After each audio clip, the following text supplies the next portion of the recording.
Mr. Clumsy by Roger Hargreaves.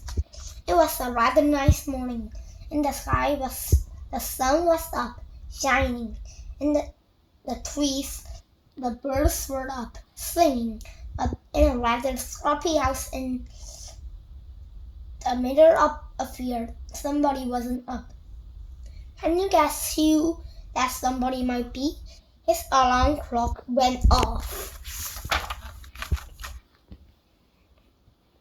Mr. Clumsy woke up and reached out an arm to switch off his alarm clock and knocked it onto the floor. Whoops, he said. That's the third alarm clock I've broken this week. Mr. Clumsy, as you might have guessed, was a rather clumsy fellow. He got out of bed and switched on the radio. The knob came off in his hand. Whoops, he said. That's the second radio I've broken this month. He went downstairs. The postman had been, and there was a letter waiting for Mr. Clumsy lying on his doormat. He picked it up and went into his kitchen. First thing first, he said, and took a slice of bread out of his bread bin and popped it into his toaster.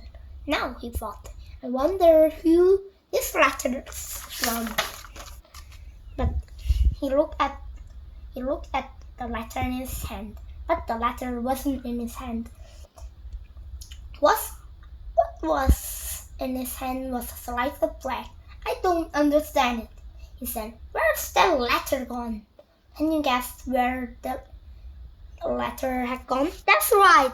He put the letter in the toaster instead of the bread, and there it was, browning nicely.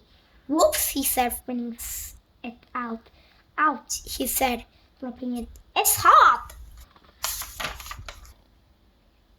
Mr. Clumsy bent down to pick up the letter up, but in doing so, he banged his forehead on the kitchen table, and in doing so, he fell forward and got his head stuck in the bread bin, all of which wasn't surprising. As we said, he was a rather clumsy fellow. In fact, he was a very clumsy fellow. Actually, he was the clumsiest person in the world. That very same morning, after he managed to get out the bread bin off his head, Mr. Clumsy went to town. Shopping, first thing first, he said, and went into the bank to get some money.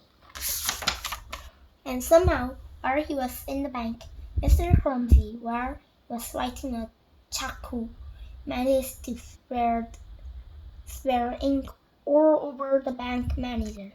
Whoops, said Mr. Clumsy. He went into the butcher.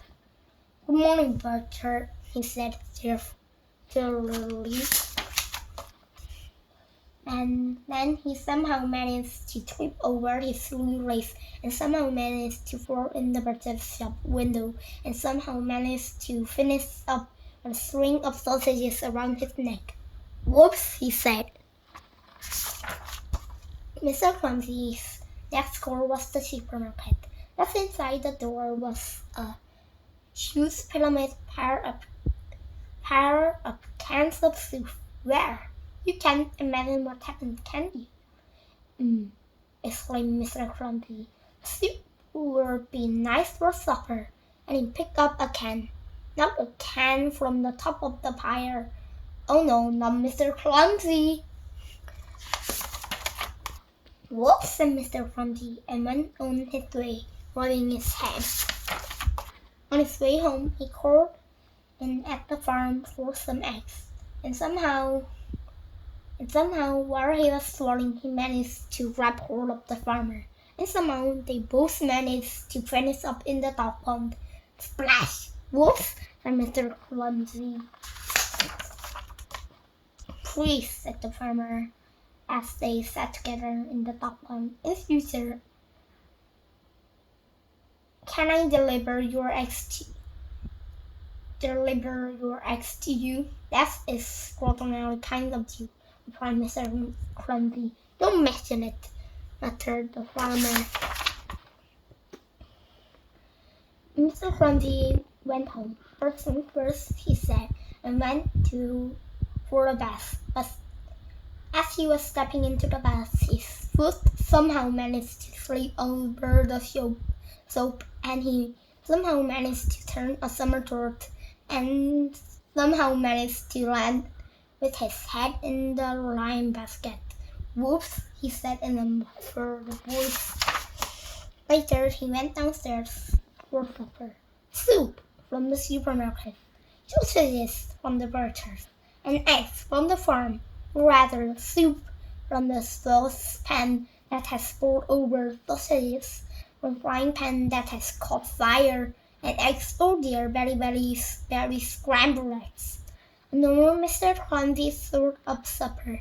That was nice, he said, leaning back in his chair. Crash! Whoops! Said Mr. Clumsy. I think I'd better go to bed any day. And that is the end of the story. Good night, Mr. Clumsy. Mr. Clumsy leaned over to turn up his bedside light, and oh dear, whoops! That's the traps radio lamp I've broken this day. The end.